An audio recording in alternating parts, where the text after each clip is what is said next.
برسر دیوار وجود، ان ہمیں نقش عجب برسر دیوار وجود، ان کے باور نہ کند نقش بود بر دیوار۔ کہتے ہیں کہ یہ جب پوری دنیا میں جو آپ کو یہ سب چیزیں جو نظر آ رہی ہیں، مثال کے طور سورج نظر آ رہا ہے، چاند نظر آ رہا ہے، یہ درخت، یہ پتے، یہ چاول، یہ دال، یہ سبزیاں، یہ مچھلیاں، یہ پرندے، یہ چوپائے جو آپ کو نظر آ رہے ہیں، آپ غور نہیں کرتے، آپ ذرا فکر نہیں کرتے کہ یا کوئی ایک ایسا ایک سورج بنا سکتا ہے، کوئی ایک ایسا اوریجنل آم بنا سکتا ہے، لاکھ سائنس نے ترقی کر لیا ہو، کہ ایک چاول کا دانہ بنا سکتا ہے ایسا اوریجنل، ایک مکھی پیدا کر سکتا ہے اوریجنل۔ وہی شاید اسی چیز کو دیکھ کے کہتے ہیں کہ اگر ان چیزوں کو دیکھنے کے بعد اگر انسان کو شعور بیدار نہ ہو، اب وہ کچھ سمجھ نہ سکے، فکر نہ کرے ان چیزوں کے اوپر، تو پھر اس کی مثال ایسی ہے کہ دیوار کے اوپر جو ایک نقشہ بنا ہوا ہے، ایک تصویر بنی ہوئی ہے، جو تصویر نہ سمجھتی ہے، نہ دیکھتی ہے، نہ اس کے پاس شعور ہے، بس اس کی مثال، اس شخص کی مثال ایسی ہو جائے گی اگر وہ ان چیزوں میں غور نہ کرے، فکر نہ کرے۔ تو غور و فکر کرنا ہمارے اور آپ کے لیے بالکل لازم و ضروری ہے۔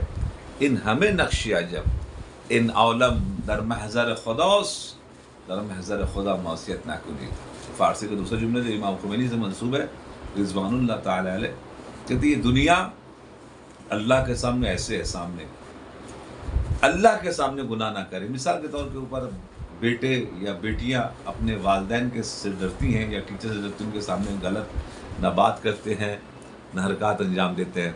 تو اسی طریقے سے کہہ رہے ہیں کہ یہ جو سسٹم ہے پوری دنیا کے سامنے، یہ پوری دنیا جو اللہ کے سامنے ایسی ہے کہ جیسے ہمارے ہاتھ کے سامنے یہ انگوٹھی ہے یا یہ لکیریں ہیں، تو کہا کہ اس کے سامنے گناہ نہ کرو۔ اس کا مطلب جب آپ گناہ کر رہے ہوں تو سمجھیے کہ اللہ ہم آپ کے سامنے کھڑے ہو کے دیکھ رہا ہے۔ جب آپ یہ تصور کریں گے تو پھر گناہ کرنا چھوڑ دیں گے۔